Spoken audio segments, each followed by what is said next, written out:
So good morning, everybody. Welcome to another edition of Annie in Duluth, coming at you from Duluth, Minnesota. It is a beautiful, rainy, windy, beautiful spring morning. And what goes better with spring than biscuits and gravy? So yesterday we showed you how to make the biscuits. If you need a refresher course, when I have a website, we'll get into that. I can show you how to do it time and time again. But today we're gonna make the sausage gravy. And sorry, my phone is just, I'm working on some tech here, but that's okay. So can you see this? I hope you all can see this. My face not as important as the food. So to make sausage gravy, what we're gonna do, we're gonna have just kind of ready for us some grapeseed oil or canola oil.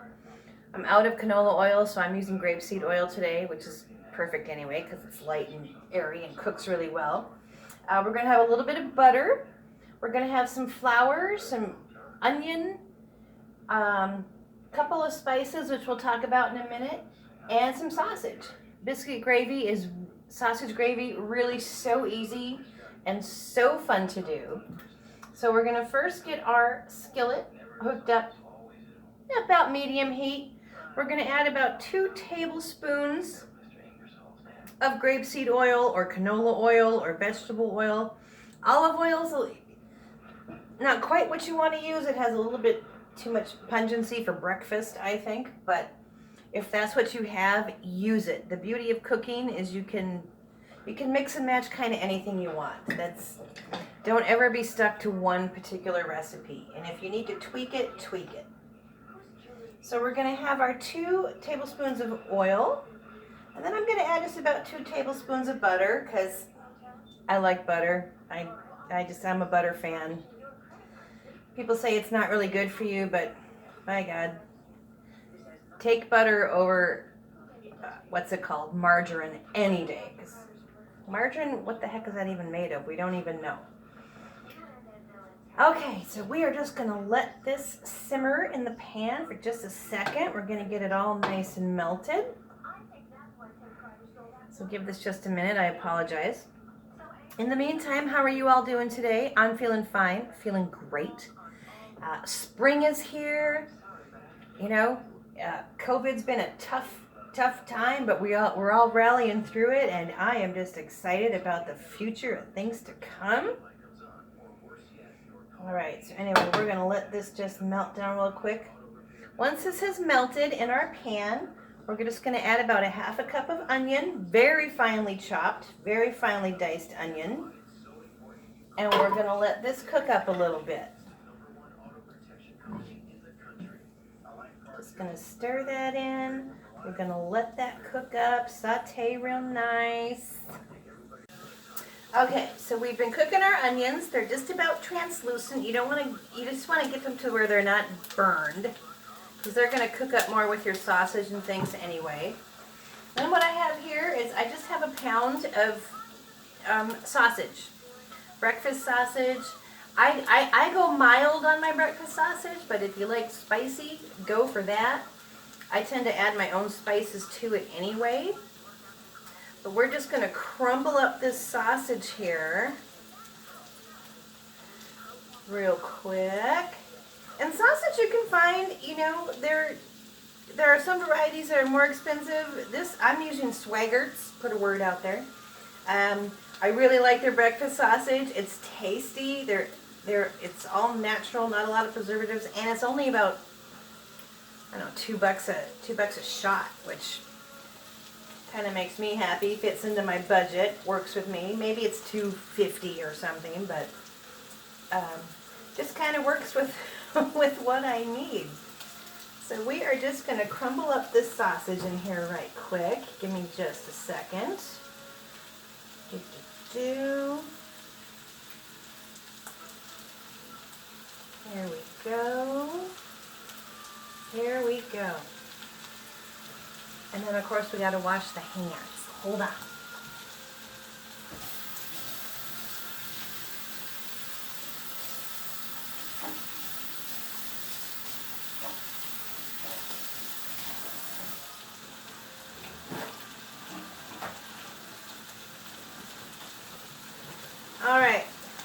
pans washed, we have our onion and our sausage just kind of cooking. I wish you could see this better. We're working on it. And once your sausage just kind of starts to brown a little bit, we're going to turn our heat down now to kind of like a temperature 3. For those that are lucky enough to have, gas, just work on low at this point. You don't want to over brown anything. You just want it to kind of cook through. And so now my sausage has just started to brown a little bit. And what we're going to do is we're going to then add some spices to this, because you want the spices to absorb into the meat. I don't really do a lot of measurements, and I think spicing is something kind of just that's very intimate, and you can figure out whatever it is you like. It's very personal. I do about 2 pinches of crushed red bell pepper. I'm going to add just a couple of pinches. I would say maybe this equals about a tablespoon or a teaspoon of black pepper. And then most importantly, the thing that really gives this flavor is sage. Usually I would like to use a sprig or 2 of fresh sage. I don't have that today, so I'm using dried sage. And like I said before, cooking, whatever you got, just use it. It works. So I'm putting about a teaspoon, maybe 2 teaspoons of sage in here. It just brings out this really cool flavor. And we're going to let that just absorb into our sausage and onion mixture for a minute. It smells so good. Smells so good on a stormy spring day. Sorry, I left my sink running when I washed my hands. Had to go shut that off for a second. Okay. Beautiful. So now our sausage crumbles. They're almost cooked through here. And once your meat is kind of tossed, and you can have this as crumbly as you like. Some people like huge chunks of sausage. I'm more of a, I like my sausage kind of small and chopped up, so I just kind of keep chopping this as I do it, but that's just me. Alright, our sausage is cooked through. Now what we're going to do is we're just going to sprinkle over about a 1/3 cup or so of flour. Flour is going to be our thickening agent for our gravy.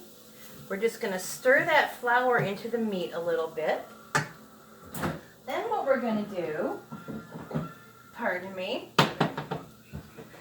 we're going to stir in a little bit of chicken broth, which might seem kind of weird, but oh my god, it just makes this gravy so flavorful.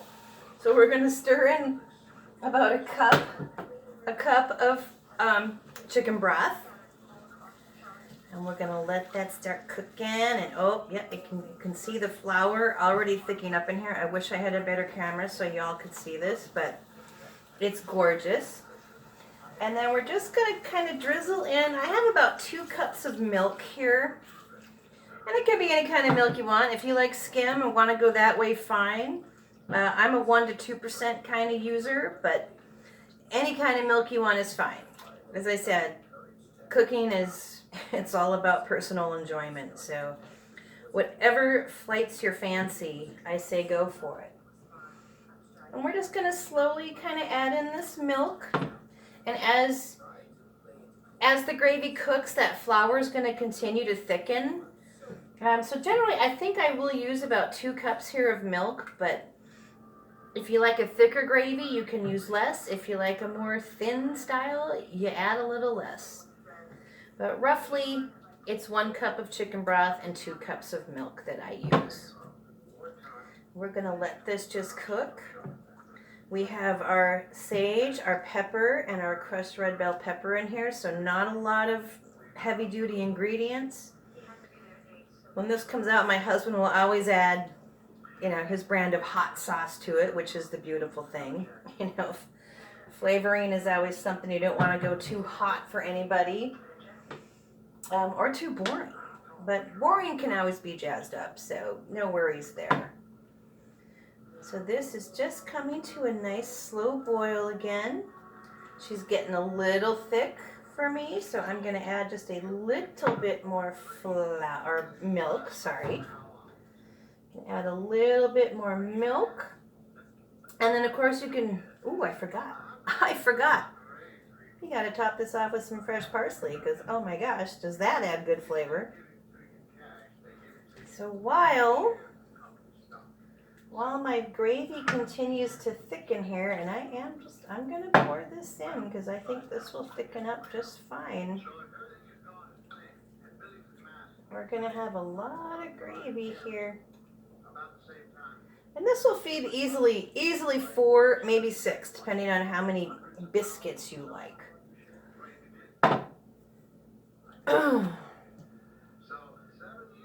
All right, so we have all of our milk stirred in. We're going to just let this simmer for a wee little bit. In the meantime, I'm going to reach in here in my little refrigerator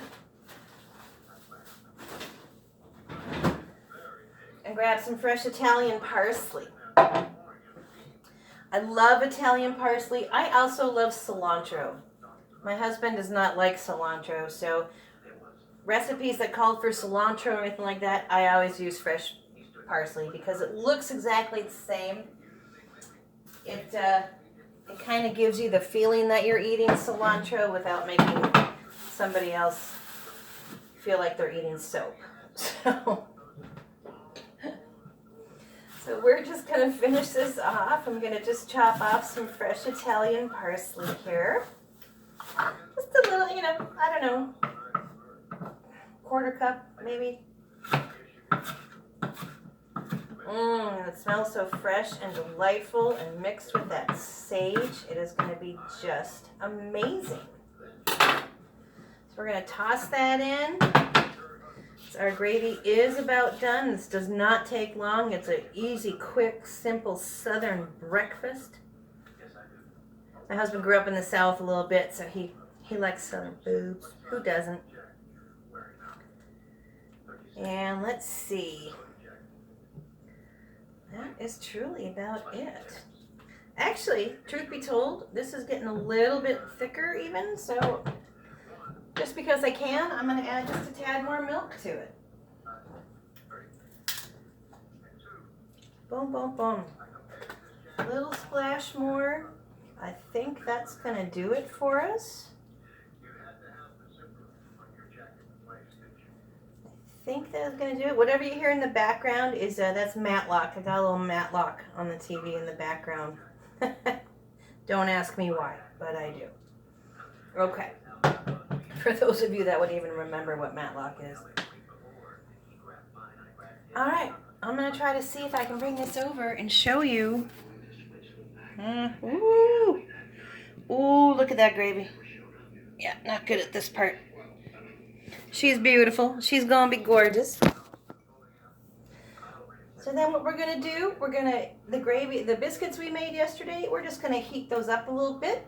We're going to douse this over it, and then you can either top it off with eggs, any style you choose, or not, because the biscuits and gravy is plenty enough to go around. So Southern biscuits and gravy. Annie in Duluth. It's comforting, right?